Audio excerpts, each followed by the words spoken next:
ನಾನು ಬಿಡದಿ ಟೌನ್ಶಿಪ್ ವಿಚಾರದಲ್ಲಿ ನಾನು ಒಂದು ಮಾತು ಹೇಳಲಿಕ್ಕೆ ಬಯಸ್ತೀನಿ ಪ್ರಾಮಾಣಿಕವಾಗಿ. ಇದರಲ್ಲಿ ನಮ್ಮ ಸನ್ಮಾನ್ಯ ಗೌರವಾನ್ವಿತ ಮಾಜಿ ಪ್ರಧಾನಮಂತ್ರಿಗಳಾದಂಥ ದೇವೇಗೌಡರು, ಸನ್ಮಾನ್ಯ ಗೌರವಾನ್ವಿತ ಮಾಜಿ ಮುಖ್ಯಮಂತ್ರಿಗಳಾದಂಥ ಕುಮಾರಸ್ವಾಮಿಯವರು ರಾಜಕಾರಣ ಮಾಡೋದು ಬೇಡ. ಯಾರೋ ಒಂದು ಒಳ್ಳೆ ಕೆಲಸ ಮಾಡಲಿಕ್ಕೆ ಒಂದು ಅವಕಾಶ ಇದೆ. ಅವ್ರು ಯಾರು? ಡಿ ಕೆ ಶಿವಕುಮಾರ್ ಯಾರು? ಅವ್ರೇನಾರು ಅವ್ರ ಮನೆಗೆ ಮಾಡ್ಕೊತಿದ್ದಾರ? ಅವರೇನಿಲ್ಲ. ನೀವು ಮಾಡಿರೋ ಕೆಲಸನ ಅವ್ರು ಮುಂದುವರಿಸ್ತಾ ಇದ್ದಾರೆ ಅಷ್ಟೇ. ಅದಕ್ಕೆ ಅವಕಾಶ ಕೊಡೋದಿಲ್ಲ. ಅವತ್ತೇನು ಮಾಡ್ತಿದ್ರಿ ನೀವು? ಎರಡು ಬಾರಿ ಅವಕಾಶ ಸಿಕ್ಕೈತೆ ನಿಮಗೆ ಮುಖ್ಯಮಂತ್ರಿಗಳ ಕೆಲಸ ಮಾಡಲಿಕ್ಕೆ. ನೀವೇ ರೆಡ್ ಝೋನ್ ತಂದಿದ್ದೀರಿ. ಯಾರು ರೆಡ್ ಝೋನ್ ತಂದಿರೋ ರೈತರಿಗೆ? ನೀವು ರೆಡ್ ಝೋನ್ ತೆಗೆದಿದ್ದರೆ ರೈತರು ಇಷ್ಟೊತ್ತಿಗೆ ಮಾರ್ಕೊಳ್ಳೋರು, ಅವ್ರು ಕಟ್ಟಿಸೋಕ್ಕಾಗೋದು ಇಲ್ಲ, ಅವ್ರು ಡೆವಲಪ್ ಮಾಡೋರು, ಸೈಟ್ಗಳು ಮಾಡೋರು, ಬೇರೆ ಕೆಲಸ ಮಾಡೋರು. ನೀವು ಎಲ್ಲನೂ ಬ್ಲ್ಯಾಕ್ ಮಾಡಿಬಿಟ್ಟು ಇವತ್ತು ನೀವು ಅದನ್ನು ಏನೋ ಒಂದು ಒಳ್ಳೆ ಕೆಲಸ ಮಾಡೋಣ ಅಂತ ಪರಿಹಾರ ಎಷ್ಟು ಕೊಡ್ತಾವ್ರೆ? 2.5 ಕೋಟಿ ರೂಪಾಯಿ ದುಡ್ಡು ಪರಿಹಾರ ಕೊಡ್ತಾವ್ರೆ. ನೀವೆಷ್ಟು ಕೊಟ್ಟಿದ್ರಿ? ಸಮಯ ಹೇಳಿ. ನೀವು ಏನೋ ವೈಯಕ್ತಿಕ ಏನೋ ಒಬ್ಬರ ಮೇಲೆ ದ್ವೇಷ ಸಾಧನೆ ಮಾಡಬೇಕು ಅಂತ ಮಾಡ್ತಕ್ಕಂಥದ್ದಲ್ಲ. ಅದು ಯಾವತ್ತೂ ಮಾಡಬಾರ್ದು. ಈಗ ಅವ್ರಿಗೆ ಒಂದು ಅವಕಾಶ ಸಿಕ್ಕದೆ, ಅವ್ರಿಗೆ ಹೇಳಿ ಹಿಂಗೆಲ್ಲ ಹಿಂಗೆ ಸರಿಪಡಿಸ್ಕೊಳ್ಳಿ ಅಂತೇಳಿ ನೀವು ಗೈಡ್ ಮಾಡಬೇಕು ಹೊರತು ನಮ್ಮ ರಾಷ್ಟ್ರದ ಮಾಜಿ ಪ್ರಧಾನಮಂತ್ರಿಗಳು ಗೈಡ್ ಮಾಡಬೇಕು ಅವ್ರಿಗೆ. ನಿಮ್ಗೆ ಆ ಮುತ್ಸದ್ದಿತನ ಬೆಳೀಬೇಕು. ನೀವು ಹಿಂದೆ ಇದ್ದ ದೇವೇಗೌಡರು ಎಲ್ಲೋದ್ರು? Personal rigid ಅದಾಗಬಾರ್ದು. ನೀವು ಗೈಡ್ ಮಾಡಿ. ನಿಮ್ಗೆ 2 ಸಲ ಮುಖ್ಯಮಂತ್ರಿಗಳಾಗಿ ಅನುಭವ ಅದೇ. ಡಿ ಕೆ ಶಿವಕುಮಾರ್ ಕೇಳೋದಿಲ್ಲ ಅಂತೇನಿಲ್ಲ. ಡಿ ಕೆ ಶಿವಕುಮಾರ್ ಹಂಗಾಗಿದ್ರೆ ಪ್ರಧಾನಮಂತ್ರಿಗಳನ್ನ ಯಾಕೆ ಭೇಟಿ ಮಾಡಬೇಕಾಗಿತ್ತು? ಮುಖ್ಯಮಂತ್ರಿಗಳಾದ ತಕ್ಷಣ ಪ್ರಧಾನಮಂತ್ರಿಗಳ ಭೇಟಿ ಮಾಡಿದ್ರು. ಅವತ್ತು ಆಶೀರ್ವಾದ ಮಾಡಿ ಒಳ್ಳೇದಾಗಲಿ ಕಣೆ ಅಂತ ಕರೆಸಿ ಮಾತಾಡಿ. ಅವ್ರು ಬರೋದಿಲ್ಲ ಅಂದ್ರೆ ಕೇಳಿ, ನಾನು ಕರ್ಕೊಬರ್ತೀನಿ ಡಿ ಕೆ ಶಿವಕುಮಾರ್ ಅವ್ರನ್ನ. ಕೈ ಬಿಡದಂಗೆ ಆಯ್ತದೆ. ಅವರೇ BJP ಮಾಡಿರೋದು, JDSನವರೇ ಮಾಡಿರೋದು. ರೆಡ್ ಝೋನ್ ತಂದವ್ರು ಯಾರಪ್ಪ? ಬಿಡದಿನ ಇದರಲ್ಲಿ ಡೆವಲಪ್ಮೆಂಟ್ ಮಾಡಬೇಕು ಅಂತ ತಂದವ್ರು ಯಾರು? ಆರೋಹಳ್ಳಿ KDPಗೆ ಅಕ್ವಿಷನ್ ಮಾಡ್ತವ್ರು ಯಾರು? ಅವತ್ತು ಪರಿಹಾರ ಏನು ಕೊಟ್ಟಿದ್ರಿ ಹೇಳಿ, ಪ್ರಾಮಾಣಿಕವಾಗಿ ಮಾತಾಡೋಣ. ನಿಮ್ಮನ್ನು ಮುಖ್ಯಮಂತ್ರಿ ಮಾಡೋದು ಕ್ಷೇತ್ರ ರಾಮನಗರ. ಏನು ಕೊಟ್ರಿ ಸಮಯ? ನಾವು 40 ವರ್ಷ ನಿಮ್ಮ ಜೊತೆಲೇ ಇದ್ದೋ ಪ್ರಾಮಾಣಿಕವಾಗಿ. ನಾವೇನು ಬಯಸಲಿಲ್ಲ. ನೀವೇ ಆತ್ಮಸಾಕ್ಷಿಗೆ ಅನುಗುಣವಾಗಿ ನಡ್ಕೋಬೇಕು. ಇವತ್ತು ಒಬ್ಬ ಕೆಲಸ ಮಾಡ್ತಾವನೆ, ಅವಕಾಶ ಕೊಡಿ, ತಿದ್ದಿ ಹೇಳಿ. ಎಲ್ಲ ಜಾತಿ ಅಂತ ಹೋಗಿರುವಾಗ ಏನೋ ಒಂದು ರಾಜ್ಯದ ಮುಂದೆ ವಿಷನ್ ಇದೆ ಅವ್ರಿಗೆ. ರಾಜ್ಯದ ಬಗ್ಗೆ ಒಂದು ವಿಷನ್ ಅದೇ, ಕಲ್ಪನೆ ಅದೇ. ಆ ಕಲ್ಪನೆಗೆ ಸಹಕಾರ ಕೊಡಿ, ಸಮಾಧಾನವಾಗಿರಿ. ಹಿಂದೆಯೂ ಕೂಡ SM ಕೃಷ್ಣ ಅವರಿಗೆ ಕಿರುಕುಳ ಕೊಟ್ಟಿದ್ದ ರೀತಿ ಡಿ ಕೆ ಶಿವಕುಮಾರ್ ನಾನು ಯಾರ ಬಗ್ಗೆನೂ ಏನೂ ಮಾತಾಡ್ಲಿಕ್ಕೆ ಹೋಗೋದಿಲ್ಲ. ನಾನು SM ಕೃಷ್ಣ ಅವ್ರ ಬಗ್ಗೆ, ದೇವೇಗೌಡರ ಬಗ್ಗೆ ಟೀಕೆ ಮಾಡುವಷ್ಟು ದೊಡ್ಡವನಲ್ಲ. ಆದರೆ ಕೆಲಸ ಮಾಡೋನಿಗೆ ಅವಕಾಶ ಮಾಡಬೇಕು, ಗೈಡ್ ಮಾಡಬೇಕು. ತಪ್ಪಾಗಿದ್ರೆ ಸಿದ್ದಿ.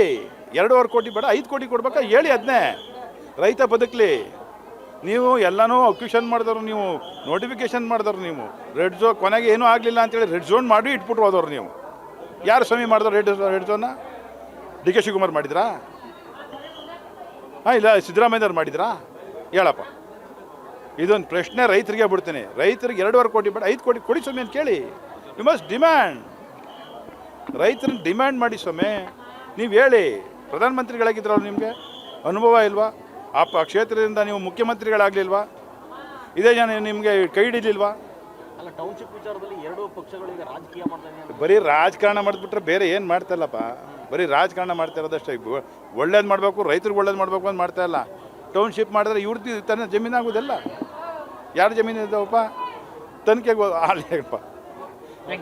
ಈಗ ಇದೇ ವಿಚಾರಕ್ಕೆ ಸಂಬಂಧಪಟ್ಟಂಗೆ ಸರ್ ಸಾಕಷ್ಟು ಪರ ವಿರೋಧ ಚರ್ಚೆಗಳಾಗ್ತಿದೆ ಸರ್. ಟೌನ್ಶಿಪ್ ವಿಚಾರಕ್ಕೆ ಸಂಬಂಧ ಪರ ವಿರೋಧ ಏನು ಪ್ರಶ್ನೆ ಇಲ್ಲ ಸರ್. ನಾನು ರಾಷ್ಟ್ರದ ಮಾಜಿ ಪ್ರಧಾನಮಂತ್ರಿಗಳಲ್ಲಿ, ನಮ್ಮ ರಾಜ್ಯದ ಮಾಜಿ ಮುಖ್ಯಮಂತ್ರಿಗಳಲ್ಲಿ ಕೇಳೋದಿಷ್ಟೇ. ನೀವು ಆಡಳಿತ ಮಾಡಿದವರು, 2 ಸಲ ಅನುಭವ ಇದೆ ನಿಮಗೆ ಮುಖ್ಯಮಂತ್ರಿಗಳಾಗಿ. ಪ್ರಧಾನಮಂತ್ರಿಗಳಾಗಿ ನೀವು ಕೆಲಸ ಮಾಡಿದಿರಿ. ರಾಜ್ಯದಲ್ಲಿ ಮುಖ್ಯಮಂತ್ರಿಗಳ ಕೆಲಸ ಮಾಡಿದಿರಿ. ಈ ನೀರಾವರಿ ಇಲಾಖೆ ಅಂತ ಬೃಹತ್ ನೀರಾವರಿಗೋಸ್ಕರ ಹೋರಾಟ ಮಾಡಿದ ಅನುಭವ ಇದೆ ನಿಮಗೆ. ನೀವು ಬಿಡದಿಯಲ್ಲಿ ಏನು ಮಾಡಿಕೊಟ್ಟಿದ್ರಿ? ನೀವೇ ತಾನೇ ಅಕ್ವಿಷನ್ ಮಾಡಿದವರು ಯಾರು ಸಮಯ? ನೀವೇ ತಾನೇ. ಎಷ್ಟು ಲಕ್ಷ ಪರಿಹಾರ ಕೊಟ್ಟಿದ್ರಿ ಅವತ್ತು? 8 ಲಕ್ಷ, 10 ಲಕ್ಷ, 50 ಲಕ್ಷ ಕೊಟ್ಟಿದ್ರಿ. ಯಾರು ಪರಿಹಾರ ಅವತ್ತು ಹೇಳಿದ್ರಾ ಬಿಡದಿ ಟೌನ್ಶಿಪ್ ಮಾಡಬೇಕು ಅಂತ? ಸನ್ನಿವೇಶ ಬೇರೆ ಆಯಿತು, ಇವತ್ತಿನ ಸನ್ನಿವೇಶ ಅಲ್ಲ ಸಮಯ. ಅವತ್ತಿನ ಸನ್ನಿವೇಶ ಅಂದರೆ ಎಷ್ಟು ವರ್ಷ ಆಯಿತು ಸಮಯ? ಅವತ್ತು ನಿಮಗೆ ನೀವು ಅದರಿಂದ ಮುಖ್ಯಮಂತ್ರಿ ಆಗಿರಲಿಲ್ವಾ? ಬಟ್ ಮುಖ್ಯಮಂತ್ರಿಗಳು ಹಿತ ಕಾಯ್ತಿಲ್ಲ ರೈತರದ್ದು.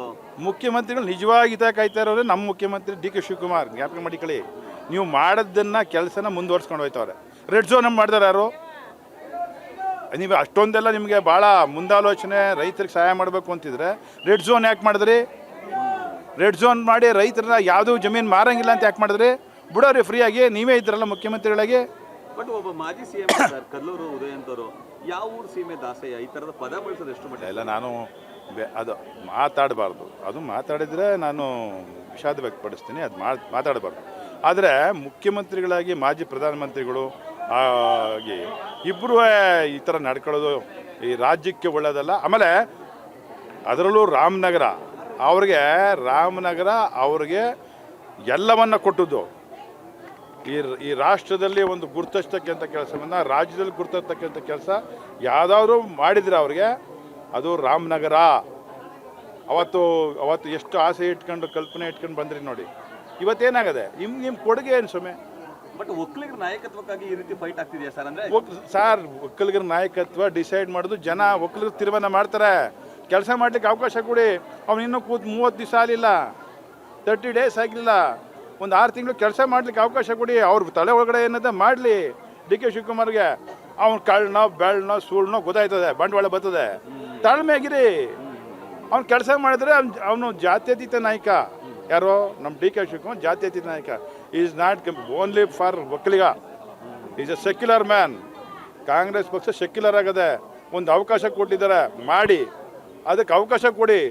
ಏನಾರ ಸರಿಪಡಿಸ್ಕೋಬೇಕು ಅಂದರೆ ಕರೆದು ಮಾತಾಡಿ. ಮಾಜಿ ಪ್ರಧಾನಮಂತ್ರಿಗಳು ಡಿ ಕೆ ಶಿವಕುಮಾರ್ ಅವ್ರನ್ನ ಕರೆದು ಮಾತಾಡಿ ಸುಮ್ಮನೆ. ಬಟ್ ಕಾಂಗ್ರೆಸ್ ಪಕ್ಷ ಮಾಡೇ ತಿರ್ತದೆ ಸರ್, ಬಿಡದೆ ಕರೆದು ನಾವು ಅಲ್ಲಪ್ಪ, ಅವ್ರು ಮಾಡಿರೋ ಕೆಲಸ ನಾವು ಮುಂದುವರ್ಸ್ಕೋದ್ರೆ ಅದು ಕೆಲಸ ಮಾಡೋಕ್ಕಾಗೋದಿಲ್ಲ ಅಂದರೆ ಹೆಂಗಪ್ಪ?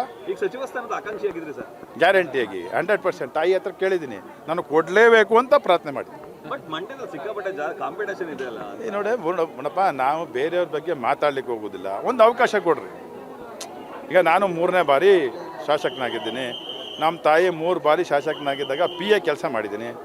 ರಾಜ್ಯ ಸರ್ಕಾರದ ಇನ್ ಆ್ಯಂಡ್ ಔಟ್ ಕೆಲಸದ ಸಾಮಾನ್ಯ ಜನರ ಕೂಗಿಗೆ ನೋವಿಗೆ ಅವರ ನಾಡಿ ಮಿಡ್ತ ಗೊತ್ತಿದೆ.